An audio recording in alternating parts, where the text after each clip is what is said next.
নবীজি বললেন, ফাইন্না দিমাআকুম ওয়া আমওয়ালাকুম ওয়া আ'রাদাকুম আলাইকুম হারামুন কাহুরমাতি ইয়াউমিকুম হাযা ফি বালাদিকুম হাযা ফি শাহরিকুম হাযা।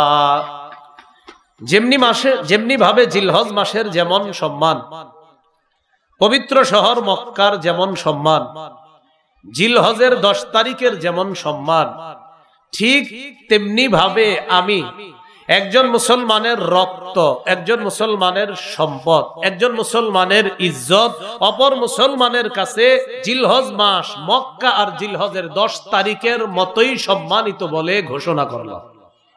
রাসূলুল্লাহ সাল্লাল্লাহু আলাইহি সাল্লাম বলেন, তোমরা কি জানো গীবত কি? ক্বালু আল্লাহু ওয়া রাসূলুহু আ'লাম।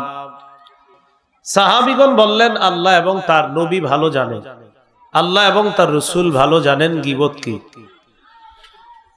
ফাকালা রাসূলুল্লাহ সাল্লাল্লাহু আলাইহি ওয়াসাল্লাম যিকরুকা আখাকা বিমা ইয়াকরাহ।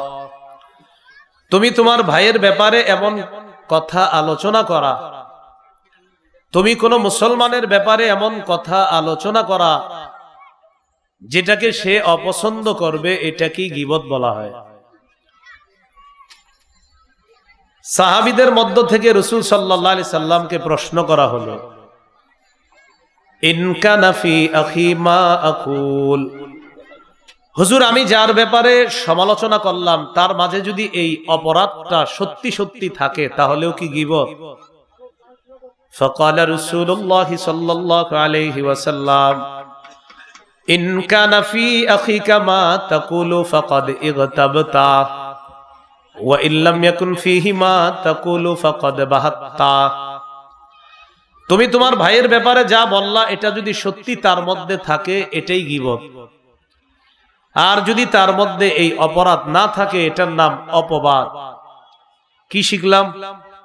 আমি যার ব্যাপারে সমালোচনা করলাম তার মাঝে যদি ওই সমালোচনার যে অপরাধটা এটা যদি থাকে এটাকে কি বলা হয়? গীবত। আর যদি তার মাঝে এই অপরাধ না থাকে এটাকে কি বলা হয়? অপবাদ। গীবত করা মানে কোন মুসলমানের সম্মান হানি করা। একজন মুসলমানের ইজ্জতের দাম জিলহজ মাসের যেমন সম্মান, পবিত্র শহর মক্কা যেমন সম্মান, জিলহজের 10 তারিখের যেমন সম্মান, একজন মুসলমানের ইজ্জত ঠিক তেমন সম্মানিত। সহিহ বুখারীর বর্ণনা 1739 নম্বর হাদিস, 1739। এই হাদিসের বর্ণনাকারী আব্দুল্লাহ ইবনে আব্বাস রাদিয়াল্লাহু তাআলা আনহুমা عن عبد الله بن عباس رضي الله تعالى عنهما أن رسول الله صلى الله عليه وسلم خطب الناس يوم النحر। আব্দুল্লাহ ইবনে আব্বাস রাদিয়াল্লাহু তাআলা আনহুমার বর্ণনা, তিনি বলেন রাসূলুল্লাহ সাল্লাল্লাহু আলাইহি সাল্লাম কুরবানির দিন জিলহজের 10 তারিখে সাহাবায়ে কেরামের উদ্দেশ্যে ভাষণ দিলেন। প্রশ্ন করলেন, আইয়ু ইয়াউমিন হাযা, এটা কোন দিন? কুরবানির দিনের ব্যাপারে প্রশ্ন করলেন, এটা কোন দিন? ইয়াউমুন হারাম, এটা সম্মানিত দিন। এরপর নবী প্রশ্ন করলেন, আইয়ু বালাদিন হাযা, এটা কোন শহর? বালাদুন হারাম, সম্মানিত শহর। এরপর নবী প্রশ্ন করলেন, আইয়ু শাহরিন হাযা, এটা কোন মাস? শাহরুন হারাম, সম্মানিত মাস। নবীজি বললেন, ফাইন্না দিমাআকুম ওয়া আমওয়ালাকুম ওয়া আ'রাদাকুম আলাইকুম হারামুন কাহুরমাতি ইয়াউমিকুম হাযা ফি বালাদিকুম হাযা ফি শাহরিকুম হাযা।